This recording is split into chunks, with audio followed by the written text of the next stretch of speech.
Islamic bank নিয়ে কথা উঠলো, কি হলো, যদি কারো ব্যাংক যদি দেউলিয়া হয়ে যায়, আগে 1,00,000 টাকা দিত, এখন 2,00,000 টাকা দিবে। কারো যদি 10 কোটি টাকাও থাকে, তাকেও 2,00,000 টাকা দিবে। এই দায়ভার কি যারা এই ব্যাংকের অ্যাকাউন্ট হোল্ডার তাদের? এত গহীনে চলে গেছে ইসলামিক ব্যাংকের অবস্থা, বা ইসলামী ব্যাংকের সাথে আরো কিছু ব্যাংক আছে, এত গহীনে চলে গেছে, এটা 2-1 বছরে কি করতে পারবে আমার মনে হয় না। সংস্কার কিভাবে হবে যদি আমাদের ধারণা যদি না নেয়, আমরা কোথায় আমরা কষ্টে আছি সেই জায়গাগুলো যদি না হয়, তাহলে কিন্তু প্রকৃত সংস্কার পাওয়া যাবে না। যৌক্তিক সময়ে যৌক্তিক কাজটি করা, সংস্কারের ক্ষেত্রে যে পদক্ষেপ সরকার নিয়েছে, আপনার কি মনে হয় যে সেটি আসলে বড় ধরনের একটা চ্যালেঞ্জ তৈরি হয়েছে এই সময়ের মধ্যে করা? ধন্যবাদ আপনাকে। সংস্কার আসলে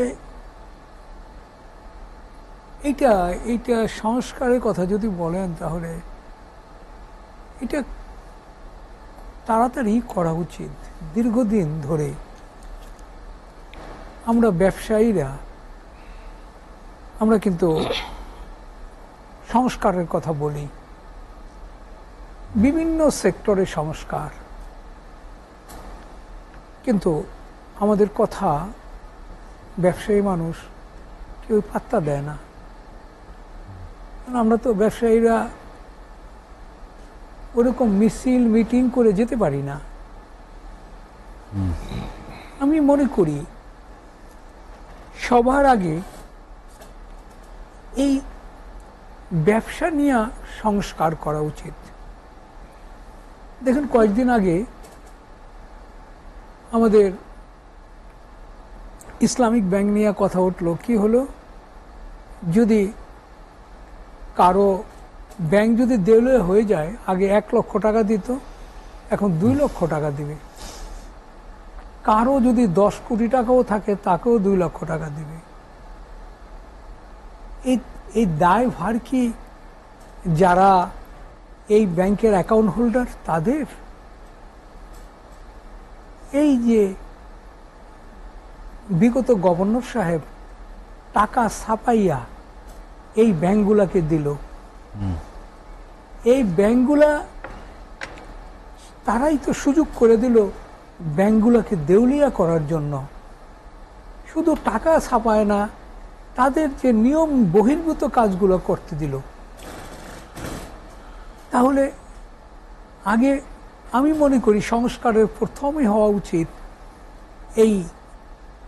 এই ব্যবসায়িক সংস্কার।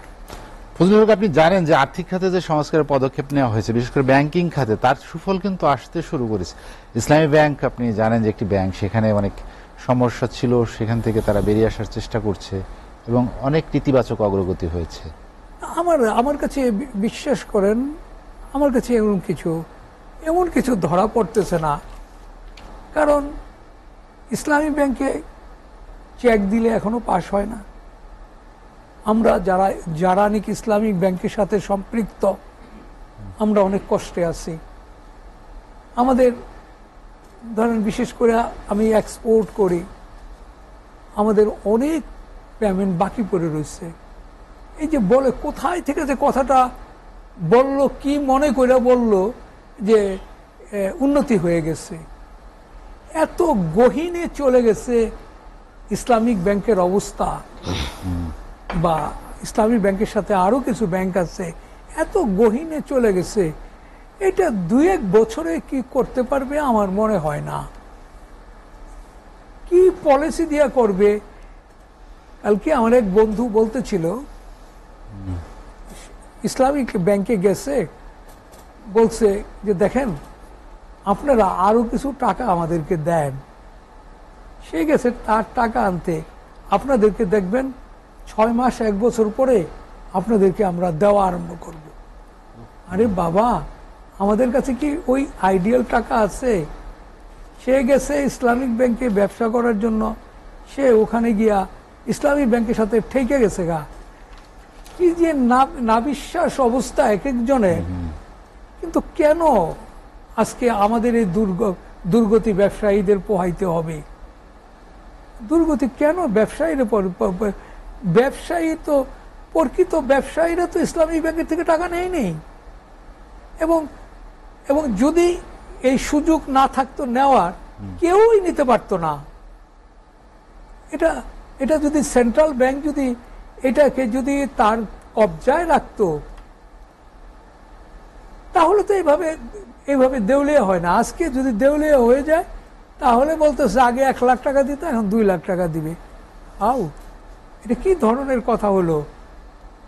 তো আমাদের যে কথাটা বলছি সংস্কার, দুদুভাই যেটা বললো, একটু বিলম্ব হবে সংস্কারের। এবং দেখেন, সংস্কার যদি করতে হয়, কোনো জায়গায় আমাদের ব্যবসায়ীদের কোনো নাম নেই। এই সংস্কার যে করতেছে বিশেষ করে অর্থনীতিতে, এখানে কিন্তু আমাদের বড় বড় ব্যবসায়ীরা আছে, যাদের অবদান থাকবে, যারা নাকি যুক্তি দিতে পারবে, এরকম কিন্তু কাউকে নিচ্ছে না। সুতরাং সংস্কার কিভাবে হবে যদি আমাদের ধারণা যদি না নেয়, আমরা কোথায় আমরা কষ্টে আছি সেই জায়গাগুলো যদি না হয়, তাহলে কিন্তু প্রকৃত সংস্কার পাওয়া যাবে না বলে আমি ব্যক্তিগতভাবে মনে করি।